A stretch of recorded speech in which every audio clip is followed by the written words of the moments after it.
Today we're gonna look at how to feed your sourdough starter and how to know when it's ready to be used. So this sourdough starter has been in the fridge for a couple weeks without being used at all. And I'm gonna show you how to prep your sourdough starter for the fridge so that it stays nice and healthy longer in the fridge without getting too neglected looking. So, as you can see, there is a little bit of discoloration on the top. Not much, and only the tiniest bit of liquid. That liquid is called hooch, and hooch is your sourdough starter telling you that it's hungry. If there is a bunch of hooch on top, then dump it off because it will flavor your sourdough starter pretty tangy. So, smelling it, it smells pretty strong. Here, I have probably 3/4 of a cup of starter. Now, depending on what I plan to make, is whether I'm going to discard some of this or whether I'm just going to feed this whole thing. I think it's important when you're feeding your sourdough starter to be keeping in mind what you're going to make with it.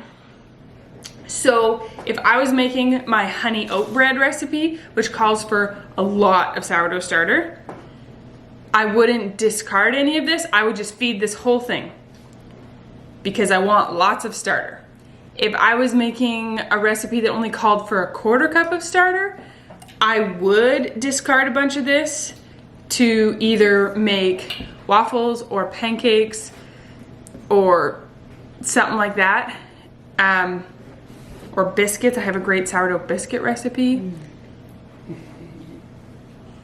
Because if I feed this, sourdough starter is greedy. You need to feed it its volume. So if this is 3/4 of a cup, it's gonna double. It needs to eat. Freya, I said you have to wait while I'm videoing. Sourdough starter is greedy and it's selfish. It wants to eat its own volume in additional flour and water. If you feed it less than its volume, you're gonna starve it and it's gonna be hungry and it's gonna give you hooch and it's gonna not double and it's gonna be unhealthy. So you always have to feed it at least its amount or more. But you can maintain just the tiniest bit of starter and you could feed that 1/4 cup of starter multiple cups of flour, and it's so greedy that tomorrow it would already be ready to use. Another thing that we got to keep in mind when using sourdough starter is temperature. If your house is cold and it came from a cold fridge and you feed it cold water, it's probably going to take 24 hours to double. If it's been on the counter and your house is warm and you use room temperature or warm water, it's going to be doubling in a few hours. Different strains of sourdough, just depending on the natural yeasts in your air, are going to behave differently. So because temperature is so crucial, we can use that temperature to our advantage. If we want to keep our sourdough starter out of the fridge, but we don't want to have to feed it every day or twice a day, you could feed it with cold water and you could put it up on a windowsill against a window that doesn't get sunshine. And if it's cold outside, it will help keep your starter colder. But if you want to use your starter sooner, feed it with warm water, put it in a warm place like on top of your fridge, and this helps it work to your advantage. So I'm just gonna feed it with kind of room temperature water today. To give you an example, this was just in the fridge. It hasn't been fed in a couple weeks. It is 8 a.m. on Wednesday morning, so we're gonna feed this and then see how long this takes before it is ready to bake bread.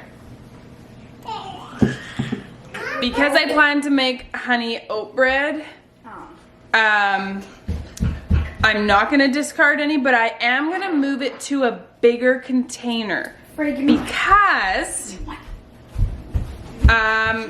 if I fed it in this, there's a good chance it might overflow And when sourdough starter overflows, it dries on like glue. So really do your best to not let it overflow. Can I say something on? What? What I'm gonna do here, so I've got a quart jar, is I'm gonna dump most of this into the quart jar.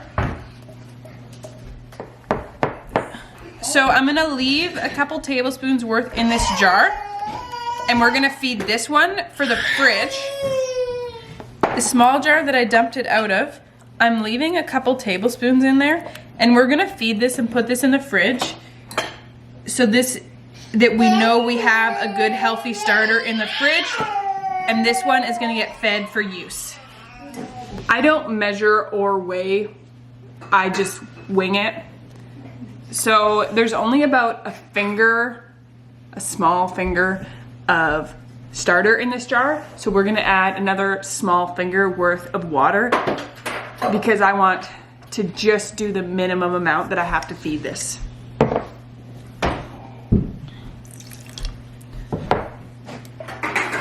And then stir it so it's well combined.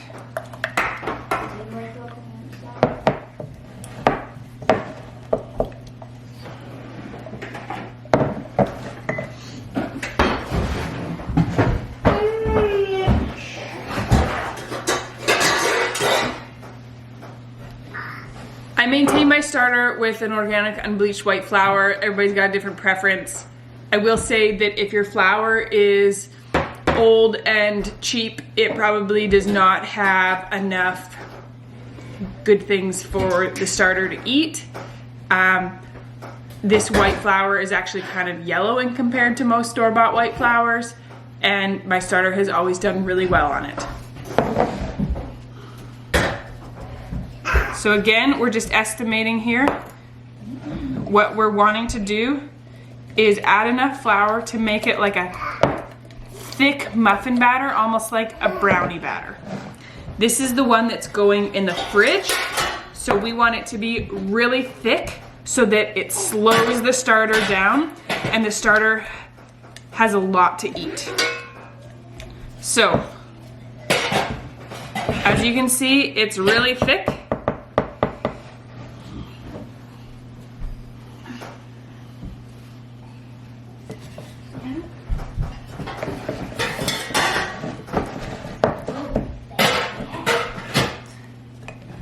And now it's gonna go in the fridge. It's all prepped, so thick, straight down the sides. You need to use either a plastic lid, these ones aren't airtight, or if you use a metal lid, you want the rubber seal not to be down but up so that air can still escape because it releases gas and you don't want it to explode. Hamish is unloading the dishwasher in the background. So this one's gonna go in the fridge now. The other thing is on the door of your fridge is warmer versus if you put it in the back of your fridge, that stays colder. So again, use temperature to your advantage. If you're gonna have a baby and you need to put your starter away for a couple months, feed it thick, put it in the very back of your fridge, and don't worry about it for a few months, and it will be just fine in a few months if it was a healthy starter when it went in. If you're just wanting to put it in the fridge for a week or so, I suggest putting it on the door for a couple of reasons. One, it's warmer, and two, you're gonna see it on the door or right in front of your face and not forget about it.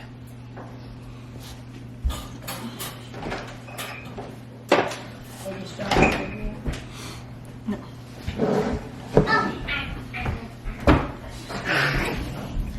Next, we have what we're feeding to use.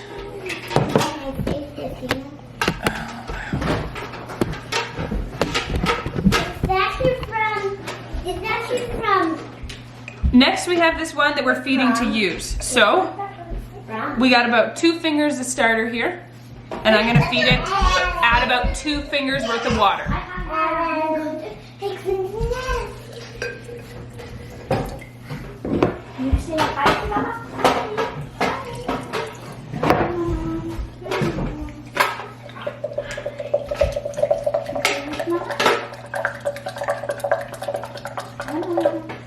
I always add the water first because then it's easier to mix up. I think I'm pushing this on this jar. I need a bigger jar. Hold that thought. Oh, squirrel. You're going upstairs. You think nobody else knows? Why is the gate open? No, Fred left it open. Okay, I'm just gonna pour some of this into here.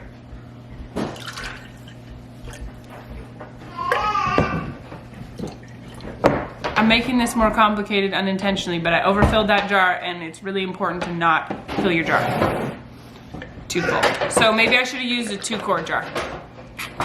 So we've got our starter. It's all nice and mixed with water. And now we're gonna add flour.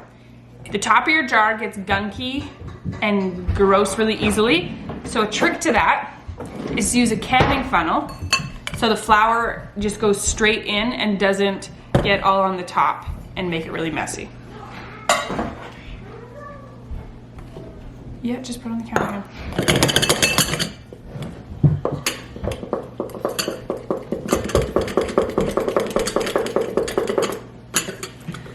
More flour.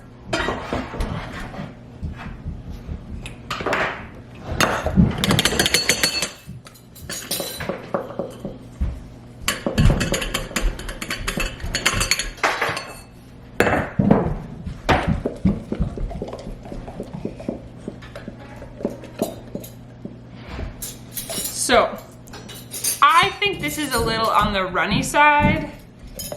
It's a little on the runny side. Woo! Goodness, Kate. You even paying attention here? When you feed your starter really thick, it also means that once it's doubled, it's gonna stay doubled longer. And this is helpful because it extends your window of time that you can use your starter. You can only use your starter for bread when it is doubled and bubbly. So if that window of time is only an hour, that's really annoying.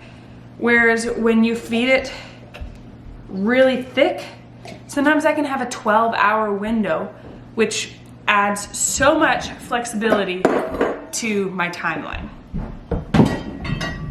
Now we see it's like a thick muffin batter. It's not runny like a pancake batter. And now we're going to put our lid on, rubber seal side up, and don't crank it on tight. You're just protecting it from things getting in. You're not trying to seal it. So it's still loose, so air can get out, but nothing can get in. So right now you can see the side of the jar. Well, there's a few bubbles just from stirring it, but basically just looks like a big jar of water and flour. This reaches up about here, and now I'm gonna leave this on the counter. It's 8:15, so let's see how long it takes before we can use it. It's now been almost 12 hours since we fed that starter. Remember, it came out of the fridge and I just fed it with kind of cold water, and it's about 20 degrees Celsius or 70 degrees Fahrenheit in my house. So the starter is not doubled yet. I meant to put an elastic around it. If you put an elastic at the top of the line, the level, when you feed it, then you know for sure it's doubled. But we can look and see. It's got lots of happy bubbles.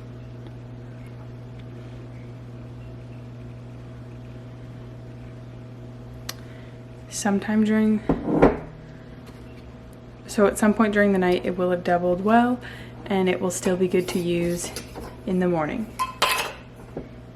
If we look in at it, it's still very thick. It still smells kind of just like flour and water mixed together. It doesn't smell very sour at all. When the starter when the wild yeasts in your starter have eaten up all the food in the flour and water, your starter becomes very runny. Remember how I was able to just pour the starter into this jar before we fed it? That's because it had exhausted all of the nutrients in the flour and there was nothing left for it to eat. So right now it's still really thick. So we're gonna leave it till morning, and in the morning, then we shall see how it looks. It's now 9 a.m., so it has been 25 hours since I fed the starter. In all fairness, my kitchen was very cold overnight because we didn't lock the doors and the dog opened the door. So my house was very cold this morning. But this starter has doubled. It is all nice and bubbly and lovely. I actually unintentionally had a second jar here. So it's now been 48 hours since I fed these starters out of the fridge. And one of the reasons that I like to, there's a rock in the corner. One of the reasons I like to feed a starter so thick is that these are still doubled. This is a whole 24-hour window that I could still make bread with these, and they are still happy. My kitchen is not super warm. Freya, stop hitting my hand, please. You can wait. No, you can wait. Freya, get. So my house is not that warm. Like right now it is 18 degrees Celsius, which is about 68 Fahrenheit. So in summer this maybe wouldn't still be good, but 24-hour window if I can make bread. Sourdough is so flexible and the timelines are so long, which I find a lot easier than yeasted bread.